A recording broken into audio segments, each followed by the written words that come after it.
Aujourd'hui, nous sommes là pour parler du contrôleur de manœuvre ICANN. Après 50 ans d'expérience, Sotinor présente ICANN, un contrôleur de manœuvre fait pour vos ascenseurs. ICANN est un contrôleur de manœuvre qui a été conçu pour la rénovation et donc peut s'adapter à n'importe quel ascenseur. Elle s'adapte d'abord aux ascenseurs hydrauliques, les monts de charge comme les ascenseurs pour personnes.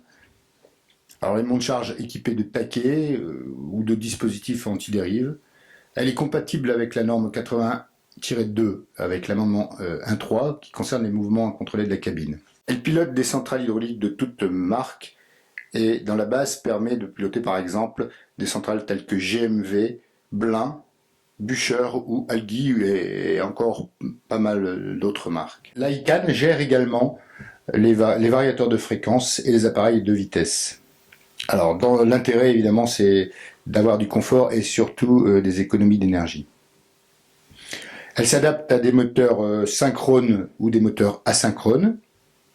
Elle est capable de gérer les auto-apprentissages aussi bien du moteur que du codeur. Et elle accepte tous les types de codeurs connus sur le marché. Elle gère dans la base les variateurs de beaucoup de marques, dont Yaskawa, Omron, Tsilabeg, Gefran et d'autres encore. ICANN est également capable de gérer des appareils de 2 à 32 niveaux en batterie donc un appareil seul en simplex jusqu'à 16 appareils en multiplex. On peut la raccorder à des boutons classiques filaires. Elle peut être évidemment connectée à des boutons en bus CAN avec des remotes au palier par exemple, ou on peut la raccorder à nos boutons intelligents IBB.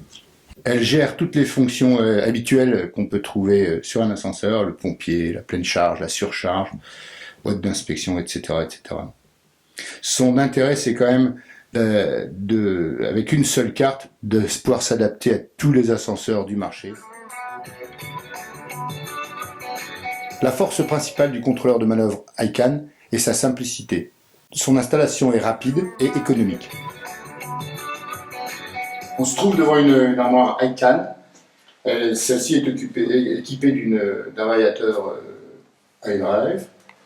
On peut voir que sur l'écran de pilotage, tout est écrit en mots français, voire même en langage ascensoriste. La porte est ouverte.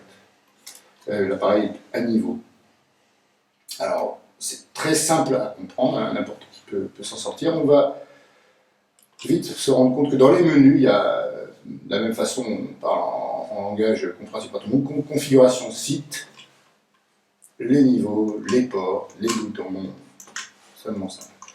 Elle dispose également de plusieurs langues, par exemple le français, mais aussi l'anglais, l'allemand, le polonais, et plein d'autres langues. Toujours dans nos menus, elle est également très simple à l'utilisation. Je vais aller dans configuration site par exemple, je vais aller régler mon niveau de rappel automatique, exemple. Donc je vais dans niveau, je vais dans voilà, rappel automatique, donc je valide. Et puis là elle me dit voilà, dans combien de temps est-ce que tu veux ton rappel automatique? Bah, dans 2 minutes. Et aussi, tout de suite, à quel niveau tu veux ton rappel automatique? Ben, au niveau 1.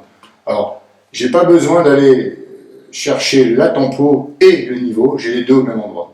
C'est très simple. Voilà. Si je veux changer de niveau, je change de niveau. Et si je veux changer de tempo, ben, au lieu d'avoir 2 minutes, j'en mets. Voilà, c'est fini. Passer un ordre. Donc je vais dans le menu commande, passer un ordre. Et puis là, avec les boutons bleus, je vais pouvoir déplacer mon curseur comme j'en ai envie. Et si je veux l'appeler ici tout en bas, en cabine, je sélectionne cabine, je fais enregistrer. Et voilà, la cabine se déplace et vient au niveau 0.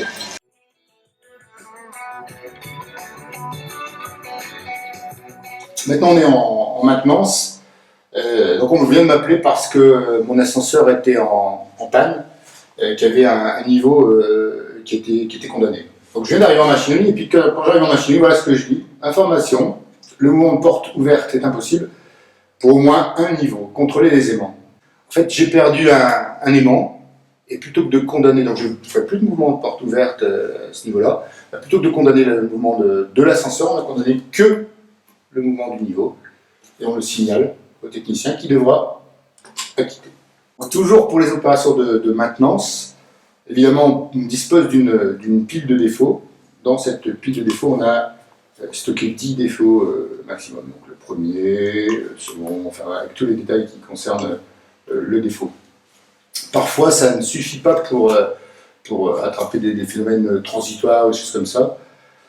Donc ce qu'on a fait, c'est qu'on a créé une boîte noire qui consiste à en fait mémoriser l'état d'un événement et de le stocker dans une carte SD qui se trouve là.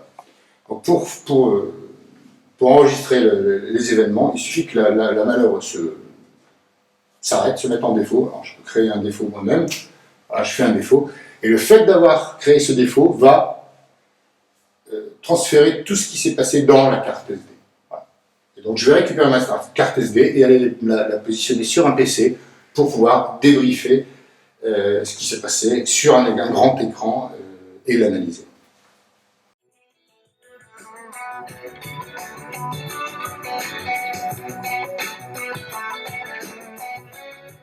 On a toutes les appellations qu'on retrouve depuis une trentaine d'années, par exemple du type MHS, mise hors service, PEN, pompier, tout ce qui concerne les boutons C0, C1, C2, ça c'est typiquement de l'Eutinor, on a gardé ça depuis toujours. Manœuvre, inspection. Ça a été zoné, donc la partie inspection, la partie manœuvre, la chaîne de sécurité, toujours en 110 depuis toujours. Alors on a également sur l'Alcan toujours les deux sélecteurs traditionnels d'Eutinor, c'est-à-dire que ici pour notre VF c'est la bande de crampé, mais on peut également utiliser les ILS, les aimants en gaine. L'Alcan fait preuve d'une grande fiabilité comme toutes les armoires Eutinor. Le fait d'avoir gardé les mêmes appellations permet même de la rendre compatible avec les armoires précédentes, même si cela parfois nécessite quelques adaptations. Si vous désirez de plus amples informations, retrouvez-nous sur eutinor.com.